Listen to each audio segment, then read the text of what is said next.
ہمیں جو ثمرات ملیں گے یا اس سے جو نقصانات ہو سکتے ہیں اس پر ہم بعد میں بات کریں گے. لیکن آپ کیا سمجھتے ہیں جو ہارون صاحب نے بات کی، بڑی انہوں نے ڈیفرنٹ قسم کی بات کی ہے. پہلے تو مذہب کا ایک کارڈ یوز ہوتا تھا، اب یہ اینٹی ویسٹ یا اینٹی یو ایس جو ایک ہے سینٹیمنٹ ہے اس کو استعمال کرنے کی وہ کہہ رہے ہیں بات ہو رہی ہے. دیکھیں میرا خیال ہے کہ جہاں تک اپنا ہارون صاحب نے بھی بات کی کہ اب نا اس طرح کی چیزوں کے اوپر زیادہ فوکس آنا شروع ہو گیا انفارچونیٹلی. مذہب کے اوپر، فارن پالیسی کے اوپر آپ نیشنلزم کی باتیں کریں تو لوگ آپ کو بڑا اپریشیٹ کرتے ہیں، اور خاص کر اس قسم کے علاقوں میں جب آپ یہ بات کریں کہ جی ہمارے بندے مر رہے تھے اور انہوں نے ہم سے پوچھا نہیں، ہمارا شکریہ نہیں ادا کیا، انڈیا کو تو انہوں نے نہیں کہا، یہ چیزیں اپیل کرتی ہیں. پبلک جو روڈ کے اوپر موو کرنے والے لوگ ہیں نا ان کو تو یہ چیز بڑی اپیل کرتی ہے. لیکن کیا یہ لوگوں کے جو حالات تھے، زندگی ہیں، ان کے اوپر کوئی اثر ڈالیں گے؟ تو اگر نگیٹو نہیں ڈالیں گے تو مثبت تو بالکل نہیں ڈالیں گے، کیونکہ اس کی وجہ سے تو آپ دیکھتے ہیں کہ ہمارے جو EU کے ساتھ یا US کے ساتھ جو ریلیشن شپس ہیں وہ زیادہ تر تو ہمارے معاشی ٹرمز کے اوپر ہی ہیں، ایکسپورٹس کے اوپر ہی ہیں. ہمارا بنیادی طور کے اوپر ڈالر آنا کتنا ہے اور جانا کتنا ہے. آپ کی 80 سے 85% جو ایکسپورٹ ہے یورپی یونین اور US کے لیے جی تقریباً 12 سے 15 ارب ڈالر کے ایکسپورٹس ہماری ان دونوں ملکوں اپنا مطلب ان دونوں ریجنز کو ہیں.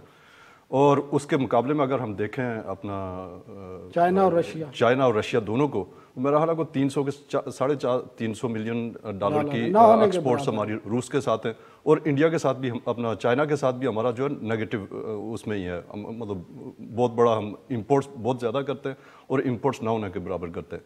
تو میرا خیال ہے اس چیز کو تو بیلنس کرنے کی ضرورت ہوگی. ایک طرف ہم ایڈ کو کہتے ہیں کہ جی ایڈ ہمیں نہیں چاہیے، ہمیں ٹریڈ چاہیے. فارن پالیسی کو اس طرح پبلکلی باتیں کرنے کی ضرورت ہے، ڈسکس کرنے کا. نارملی ایسی چیزیں پبلک ڈسکورس میں نہیں ڈسکس ہوتی، لیکن اب چونکہ پاپولزم کا دور ہے، مجھے یوں لگتا ہے کہ ان کی اوور آل اگر آپ پوری اسپیچ دیکھیں نا تو اس سے یہ لگتا ہے کہ جیسے ان کے اوپر پریشر، پولیٹیکل پریشر ہے، اور وہ پاپولزم کی زیادہ باتیں کر رہے ہیں. انہوں نے مہنگائی کی بات بھی کی تو انہوں نے کہا جی ہم نے بجلی اور گیس اپنا پیٹرول سستے کر دیے، اور جب یہ ختم ہوگا تو اس کے بعد ہم پتہ نہیں اور کتنا ڈسکاؤنٹ دے دیں گے. تو یہ اس طرف صرف پولیٹیکل پاپولزم ہے، اس سے زیادہ مجھے کچھ نظر نہیں آتا. ٹھیک ہے. مہتاب صاحب بہت شکریہ ہمیں جوائن کرنے کا. مہتاب صاحب آپ نے دونوں ہمارے جو مہمان ہیں ان کی باتیں سنی، پرائم منسٹر کی اسپیچ بھی آپ نے سنی ہوگی.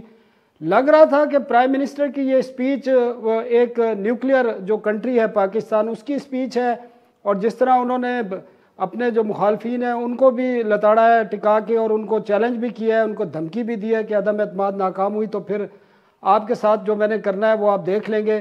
اور ساتھ ہی انہوں نے یورپی یونین کی بھی بات کی اور باقی جو ایشوز ہیں انفلیشن کی بھی بات کی ہے. تو کیا سمجھتے ہیں پرائم منسٹر فرسٹریٹ نظر آ رہے تھے، فرسٹریشن میں یہ اسپیچ تھی، یا ان کی ایک سیاسی ایک اسپیچ تھی جس سے نظر یہ آ رہا ہے کہ آنے والے دنوں میں وہ انتخابات کی تیاری کر رہے ہیں؟ جی Mehtab ji thank you very much sir. Basically دیکھیں وہ جو پرائم منسٹر کا ایک مشہور جملہ ہے نا کہ آپ نے گھبرانا نہیں ہے، تو میرا خیال ہے کہ اب وہ ٹائم آ گیا ہے کہ جب انہوں نے خود گھبرانے کا ان کا ٹائم ہے. تو یہ جو جتنی باتیں انہوں نے کی ہیں جو میں نے بھی سنی ہیں اور میرے باقی جو دوست ہیں وہ بھی اس پہ گفتگو کر رہے تھے، تو یہ بیسیکلی وہ جو پاپولر اس کا ہے نا پاپولزم کا، اس کی طرف جو ہے پرائم منسٹر جا رہے ہیں. آپ یہ دیکھیں کہ باقی چیزوں کو جو پولیٹیکل یا ڈپلومیٹک چیزیں ہیں ان پہ تو شاید میں اتنا مناسب نہیں ہوں کہ میں آپ سے بات کروں، لیکن یہ جو سو کالڈ ریلیف پیکج دیا ہے، یہ ریلیف پیکج بیسیکلی وہی لینڈ مائنز ہیں جو کہ لینڈ مائنز یہ بچھا کے جا رہے ہیں، اور اگر ان کی حکومت ختم ہوتی ہے یا ختم نہیں بھی ہوتی تو جو آئندہ آنے والی حکومت ہوگی اس کو یہ ساری چیزیں بھگتنی پڑیں گی، اس کو یہ ساری چیزوں کا حساب کتاب دینا پڑے گا، اور الٹیمیٹلی پھر وہی ہوگا. پھر مجھے سننے کو یہی ملے گا کہ اکانومی اچھی حالت میں نہیں ملی، ہم نے ایک بری اکانومی لی، ہم نے جو ہے وہ ہمارے پاس پھر کوئی چارہ نہیں تھا، اور ہم جو ہے وہ IMF کے پاس جو ہے وہ واپس چلے گئے. اور جہاں تک ڈپلومیٹک لیول کی بات ہے تو میں سمجھتا ہوں کہ یہ چیزیں پبلک ڈسکورس کے بجائے اگر آپ ان کو اپنی جو فارن پالیسی کی نارمز اور اس کی بنیادی چیزیں ہیں ان کے اندر رکھ کر جو ہے وہ پاکستان کے مفادات کے تحت چیزوں کو آگے بڑھائیں تو میرے خیال میں زیادہ فائدہ ہوگا. اگر یہ پاپولزم کی طرف آپ جائیں الٹیمیٹلی ہمیں فائدے کے بجائے نقصان زیادہ ہو جائے. یہ باتیں تو بڑی اچھی لگتی ہیں کہ ہم امریکہ کے خلاف بڑی اوپن باتیں کرتے ہیں اور پتہ نہیں کیا کچھ کہہ رہے ہیں, لیکن ان ریالٹی جو ہے beggars can not be choosers. تو جب تک ہماری بیگنگ بال ہمارے ہے, ہمیں چاہیے کہ ہم اس طرح کی باتیں نہ کریں. مہتاب, ہم اگلے حصے میں اس پر ضرور بات کریں گے, اکانومی پر کیا اثرات ہوں گے. ناظرین, ایک کمرشل بریک لیتے ہیں اور کمرشل بعد ہم بات کریں گے جو ایمنسٹی بھی آ رہی ہے دی ہے, یا بجلی گیس کے ریٹ کم کیے ہیں, IMF پروگرام, اور یہ پولیٹیکل انسٹیبلٹی نظر آ رہی ہے اس وقت ملک میں, اس کے معیشت پر کیا اثرات ہوں گے, اور اگر حکومت تبدیل ہوتی ہے تو نئے آنے والی حکومت کس طرح ان کو فیس کرے گی, ایک وقفے کے بعد.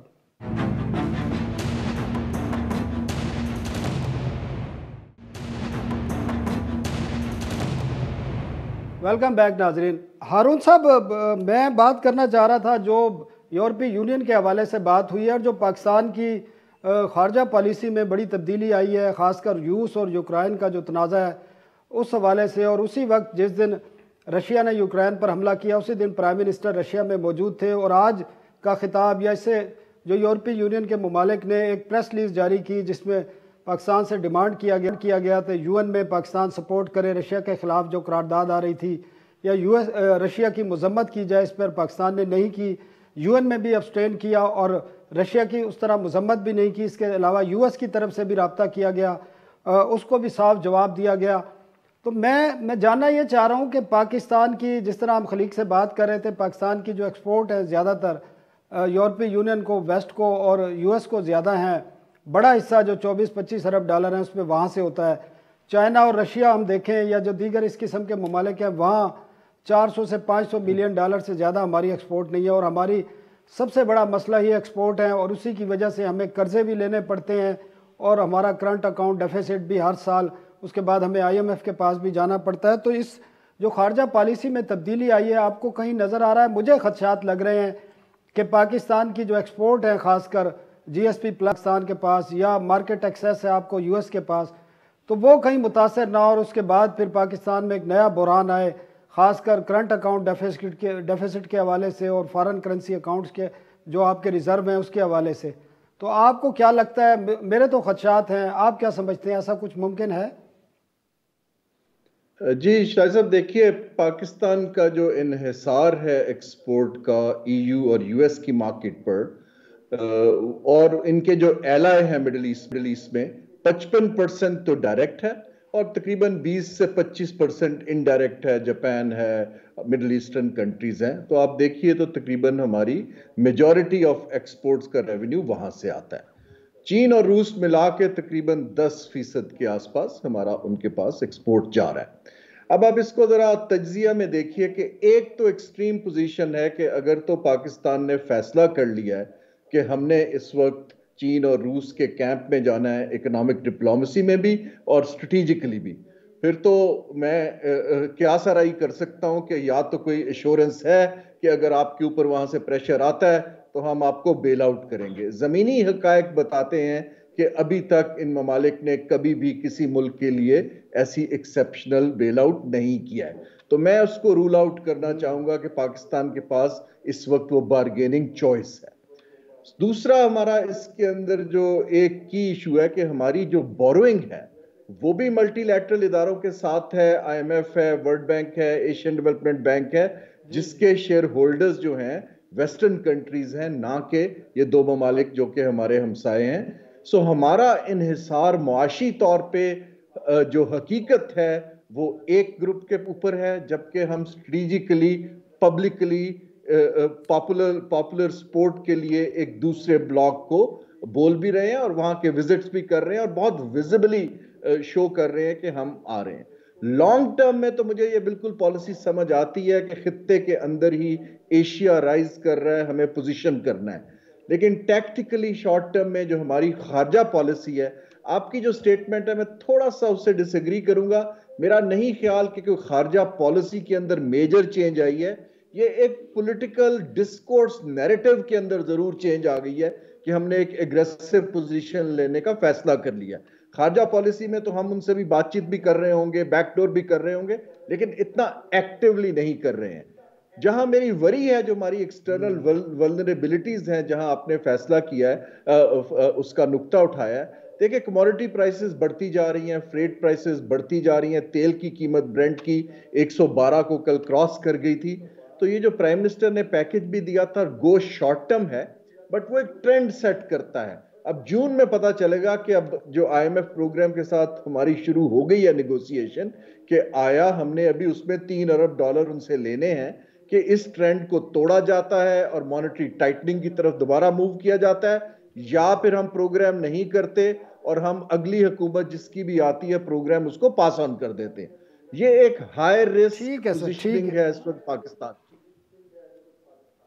ٹھیک ہے کیانی صاحب, آپ نے سنا جو میں نے بھی بات کی کہ مجھے خدشات ضرور ہیں کہ جو فارن پالیسی میں تبدیلی آ رہی ہے, نظر آ رہی ہے, حالانکہ یہ بھی ایک تاثر ہے کہ شاید یہ سیاسی جو مفادات ہیں اس کے لیے یہ ایک پاپولیزم قسم کا ایک نعرہ بنا کے پیش کیا گیا جس طرح آپ نے پہلے بتایا.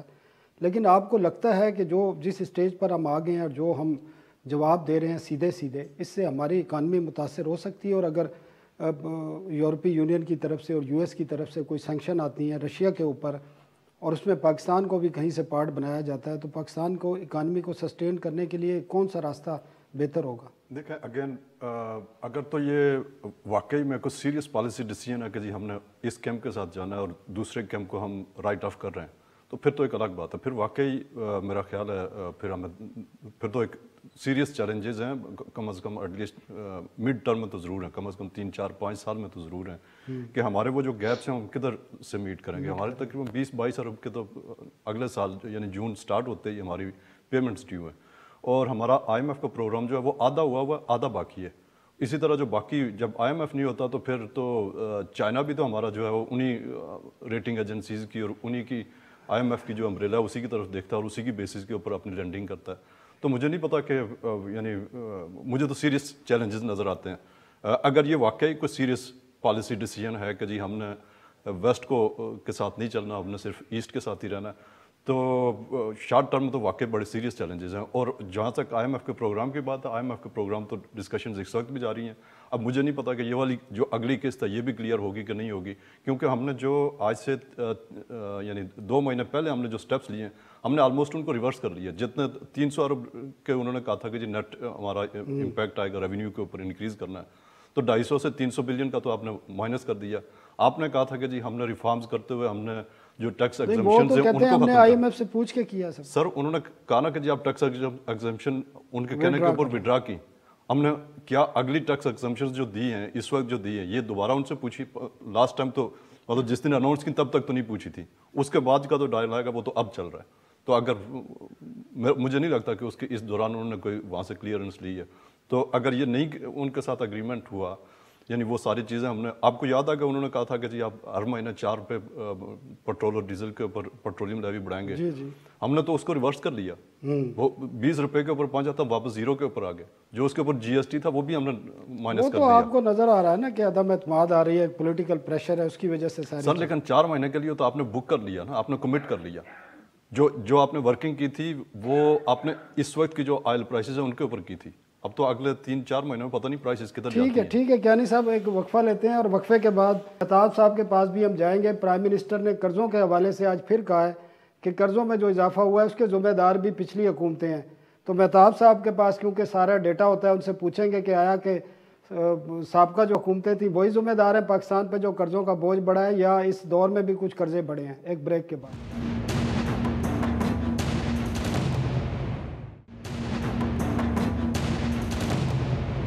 Welcome back. مہتاب صاحب, آپ نے خطاب سنا ہے پرائم منسٹر کا. 2 باتیں انہوں نے کی اکانومی کو اگر ہم مد نظر رکھیں. ایک تو انہوں نے مہنگائی کے حوالے سے امریکہ کا بتایا کہ وہاں 40 سال بعد اتنی مہنگائی ہوئی ہے, برطانیہ کا بتایا کہ وہاں 50 سال بعد ہوئی ہے, ٹرکی کا بتایا کہ 20 سال بعد ہوئی ہے, اور بھی کئی ملکوں کا بتایا. اور پاکستان کے حوالے سے انہوں نے کہا جو پیپلز پارٹی کے دور میں 2013 سے پہلے جو مہنگائی تھی اتنی مہنگائی آج بھی نہیں ہے.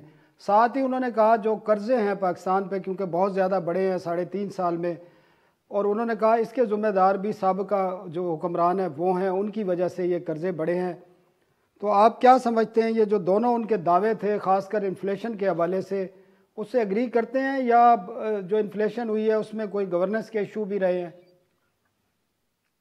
دیکھیں اس پہ بات کرنے سے پہلے مجھے اجازت دیں کہ آپ وقفے سے پہلے جس ایشو پہ بات کر رہے تھے کہ آئی ایم ایف کے پاس جانا پڑے گا یا نہیں جانا پڑے گا، ایک چھوٹی سی بات کر کے میں آپ کی انفلیشن پہ اور پبلک ڈیٹ پہ آ جاتا ہوں.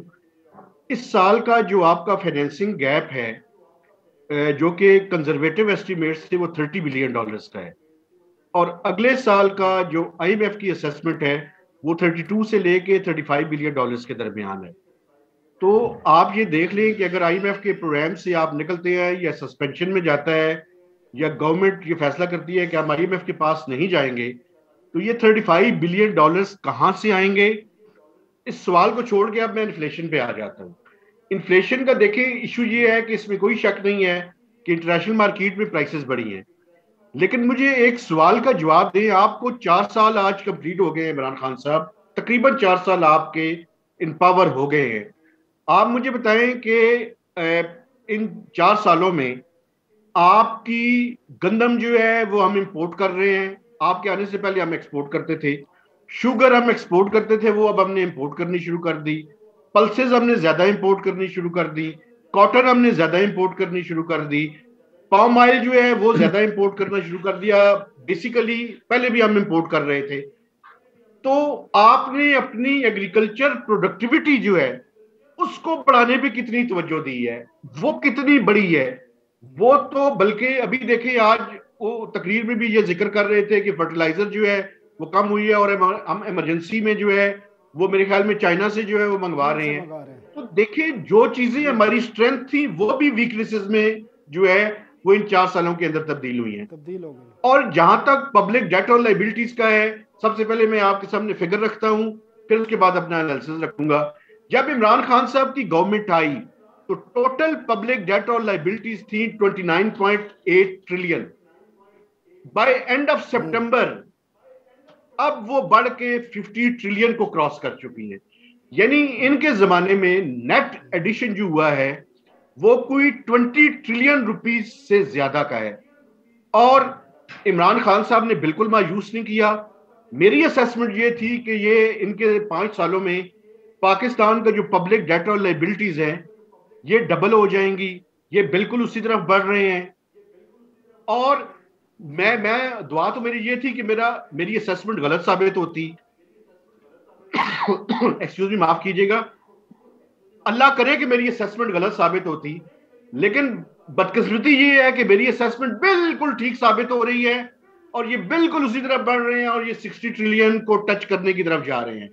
کیونکہ جتنا بڑا کرنٹ اکاؤنٹ ڈیفیسٹ اور بجٹ ڈیفیسٹ اب ہوگا اتنے ہی ہمیں قرضے جو ہے وہ زیادہ لینے پڑیں گے اور یہ بڑی بدقسمتی ہے. ٹھیک ہے مہتاب، ہم ہارون صاحب کے پاس بھی جاتے ہیں. ہارون صاحب، آپ نے مہتاب کی باتیں سنی ہیں. ہم گندم بھی امپورٹ کر رہے ہیں، چینی بھی امپورٹ کر رہے ہیں، کھاد بھی امپورٹ کر رہے ہیں. پہلے ہم کچھ چیزیں اس میں سے ایکسپورٹ کرتے تھے، اور صورتحال یہ ہے، اس کی وجہ بھی یہ ہے کہ زیادہ تر جو پاکستان میں جو سرمایہ کاری ہو رہی ہے، کیونکہ آپ بورڈ آف انویسٹمنٹ میں رہے ہیں، وہ پراپرٹی میں مور دین کوئی جو فگر بتاتے ہیں، کوئی ڈیٹا آیا ہے 60% سے زیادہ آپ کی جو سیونگز ہیں اور جو باقی انویسٹمنٹ ہیں وہ پاکستان میں پراپرٹی میں ہو رہی ہیں. اب یہ ایمنسٹی اسکیم ایک اور لے کے آئے ہیں انڈسٹری کے لیے، تو آپ کیا سمجھتے ہیں کہ اس سے صورتحال چینج ہوگی اور پاکستان میں انڈسٹری جو ہے فلارش کر سکے گی؟ جی دیکھیں، یہ جو اس وقت گفتگو ہو رہی ہے وہ پاکستان کی بڑی کلیئرلی ہماری ایک تو ایکسٹرنل ولنریبلٹیز پر ہو رہی ہے.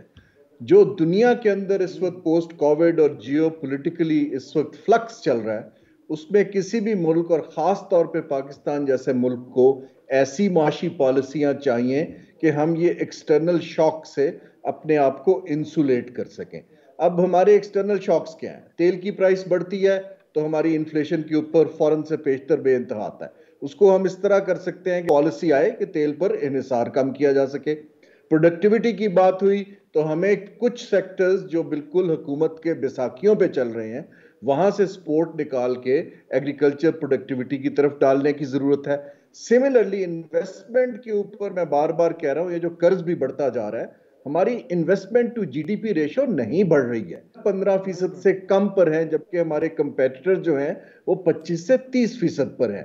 اب اس صورتحال میں دیکھیے جو اکنامکس کی بیسک 101 تھیوری ہے گروتھ کی، وہ ہے کہ آپ کو کیپٹل چاہیے انویسٹمنٹ کے لیے, ہمیں اسکلڈ لیبر فورس چاہیے پروڈکٹیوٹی بڑھانے کے لیے, اور ٹیکنالوجی کا استعمال کر کے اس کو ایکسلریٹ کرنا ہے. جب تک ہماری پبلک پالیسی معیشت بالکل ٹارگیٹڈ نہیں ہوگی اور مارکیٹس کو ادھر ڈائریکٹ نہیں کرے گی, یہ ریل اسٹیٹ, یہ جو ہماری انڈسٹری کے اندر ایمنسٹیز ہیں, یہ اگین یہ ٹیمپرری فینومیناز ہیں جو لوگوں کو کچھ دیر کے لیے خوش کرتے ہیں, لیکن سٹرکچرل فالٹ لائنز کو ایڈریس نہیں کرتے ہیں. ہمیں اس وقت ضرورت, اور یہ کوئی بھی پارٹی اکیلی نہیں کر سکتی, اور یہ میں پی ٹی آئی کو بلیم نہیں کر رہا ہوں, یہ کنسسٹنٹلی گورنمنٹس نے سٹرکچرل ریفارمز کی طرف مشکل فیصلے کرنے سے گریز کیا ہے. لیکن اب جس پوائنٹ پر ہم آتے جا رہے ہیں اور دنیا کے اندر اتنی زیادہ والیٹیلٹی ہے, آئی تھنک کچھ میسو ٹرانسفارمیشنل ہمارے ایکسپینڈیچر کے اندر, ہمارے جو سیکٹرز کا فوکس کے اندر ریفارم کرنی چاہیے, اور اللہ کرے کہ ہمارے سیاستدان اس کی طرف اب توجہ دیں, اور جو لوگ پاور کو میں حصے دار ہیں ہولڈ کرتے ہیں. ٹھیک ہے ہارون صاحب, ایک کمرشل بریک کا وقت ہو گیا ہے, بریک لیتے ہیں ناظرین, اور وقفے کے بعد کیانی صاحب کی طرف جائیں گے, ان سے بھی پوچھیں گے ایمنسٹی اسکیم اور جو ایک ریلیف دیا ہے حکومت نے, وزیر اعظم نے, اس کا کیا امپیکٹ آئے گا ہماری معیشت پر, ہمارے لوگوں پر, ایک وقفے کے بعد.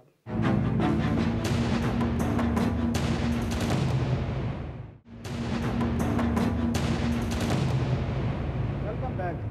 پاکستان اس وقت IMF پروگرام میں بھی ہے, اور لیکن جو سب سے بڑا جو نظر آ رہا ہے, خدشات بھی ہیں کہ اگر ملک میں سیاسی عدم استحکام آتا ہے, جو اس وقت جس کے اشارے نظر آ رہے ہیں, اور عدم اعتماد کی تحریک آتی ہے, وہ کامیاب ہوتی ہے, تو اپوزیشن کے جو مختلف دھڑے ہیں وہ کس قسم کی حکومت سامنے لے کر آئیں گے, اس پر ہم بات کریں گے. ہمارے پاس ٹائم کم ہے. کیانی صاحب, چھوٹا سا 2 منٹ کا ٹائم ہے ہمارے پاس, صرف آپ یہ بتائیں جو سیاسی عدم استحکام نظر آ رہا ہے, اگر یہ آتا ہے تو پاکستان کی اکانومی جو اس ٹائم IMF پروگرام میں بھی ہے پاکستان, تو اس پہ کس قسم کے اثرات آپ کیا سمجھتے ہیں, مثبت اثرات آئیں گے یا نیگیٹو اثرات؟ نہیں, مثبت اثرات تو بالکل بھی نہیں ہوں گے, وہ نیگیٹو ہی ہوں گے. اور کیونکہ ہم دیکھتے ہیں کہ جی یہ والی گورنمنٹ تو بلیم کرتی تھی پیچھے والوں کو کہ جی وہ لینڈ مائنس چھوڑ کے جا رہی ہے, تو یہ ایٹم بم چھوڑ کے جا رہے ہیں. ایک تو یہ. دوسرا, انفارچونیٹلی ہم نے دیکھا کہ پچھلے 2015 سے آج تک کے دیکھیں 6 سال ہوئے, اور 6 سال میں ہم نے 6.5 ایمنسٹی اسکیمز دے دی ہیں. تو مطلب اس کا مطلب یہ ہے کہ کوئی بھی ریفارمز کرنے کے لیے تیار نہیں ہے. تو یعنی اس کے بعد جو چون کا مربع بنے گا, اس میں اگین جو مین سفرنگ جو ہے وہ اسی چیز کی ہوگی کہ ریفارمز نہیں ہوں گی. یہ سستے کام ہونے کی کوششیں کی جائیں گی کہ جی فلانی چیز سستی کرو, فلاں مہنگی کر دو. مطلب الٹیمیٹلی عوام کو فیس کرنا پڑے گا, عوام کو سفر کرنا پڑے گا. ٹھیک ہے مہتاب, آپ سے بھی یہی سوال ہے. پولیٹیکل انسٹیبلٹی نظر آ رہی ہے, واضح طور پر سامنے نظر آ رہی ہے, اکانومی پہ اس کے کیا اثرات پڑیں گے, اور اس سے بعد پاکستان کی عوام جو پہلے ہی انفلیشن سے دبی ہوئی ہے, پریشان ہے, تو ان پر کس قسم کے اثرات دیکھ رہے ہیں؟ دیکھیں, ایک تو یہ جو پرائم منسٹر نے ریلیف پیکج دیا ہے, یہ فار ٹائم بینگ تو پاکستان کے لوگوں کو اچھا محسوس ہوگا, ایک ریلیف محسوس ہوگا. لیکن آگے چل کے اگر انٹرنیشنل مارکیٹ میں 4 ماہ کے بعد پرائسز کم نہیں ہوتی, تو میں آپ کو بتا رہا ہوں کہ اس کے نتیجے میں 2 چیزیں ہوں گی. ایک تو میکرو اکنامک اسٹیبلٹی ہوگی, اور ایک پولیٹیکل ٹرانزیشن کا ٹائم ہوگا, اور تیسری طرف پاکستان کی اکانومی اس پوزیشن میں نہیں ہوگی کہ یہ زیادہ لمبے عرصے تک اس ریلیف پیکج کو برقرار رکھ سکے. تو مہنگائی کا جو اثرات ہیں وہ مجھے آئندہ سال کے اندر بھی شفٹ ہوتے ہوئے نظر آ رہے ہیں, کیونکہ آپ جتنے عرصے تک ایک چیز کو بلاک کرنے کی کوشش کریں گے, وہ زیادہ عرصے تک بلاک رکھ نہیں سکیں گے اس کو, تو زیادہ اثرات جو ہے اس کے اوپر آئیں گے. اور IMF کا پروگرام اگر انہوں نے ریفارمز اسی طرح سے جاری رکھی تو شاید سسپینشن کی طرف چلا جائے. ٹھیک ہے مہتاب, بہت شکریہ. ہارون صاحب, آخری 2 منٹ ہے ہمارے پاس, آپ کو کیا نظر آ رہا ہے جو سیاسی عدم استحکام اس وقت گہرے بادل نظر آ رہے ہیں پاکستان پر, اس کے کیا پاکستان کی اکانومی پہ کیا اثرات پڑ سکتے ہیں؟ جی, ہماری تاریخ ہمیں یہ بتاتی ہے کہ ہم کبھی بھی گروتھ کو سسٹین نہیں کر پائے ہیں. ہم کبھی بھی سٹرکچرل ریفارم کو پچھلے 30 برس میں نہیں کر پائے ہیں, جس کی وجہ سے آپ کی اکانومی سسٹین ہوتی ہے. مجھے آگے بھی یہی نظر آ رہا ہے, کیونکہ اگر آپ اپوزیشن کی مین سٹریم پارٹی کو دیکھیں تو ان کے پاس بھی کوئی شیڈو پالیسی یا آلٹرنیٹ اکنامک پلان ابھی تک کوئی پبلک ڈومین میں نظر نہیں آ رہا ہے. تو یہ جو ری ایکٹیو پالیٹکس رہے گی, جو آپ کے پیچز بناتی رہے گی, اور جو اکانومی کی سسٹینیبل گروتھ چاہیے نوکریاں دینے کے لیے وہ ہم غالباً نیئر فیوچر میں اچیو نہیں کر پائیں گے۔ ٹھیک ہے ہارون شریف صاحب، بہت شکریہ ہمیں ٹائم دینے کا۔ خلیق یانی صاحب آپ کا بھی بہت، مہتاب حیدر صاحب آپ کا بھی بہت شکریہ۔ ناظرین، وزیر اعظم کے آج کے خطاب سے نظر آ رہا ہے کہ ملک میں سیاسی عدم استحکام ہو سکتا ہے اور اس سے ملک کی معیشت پر بھی اثرات مرتب ہوں گے۔ ہمیں آئندہ ہفتے تک کے لیے اجازت دیجیے، اللہ حافظ۔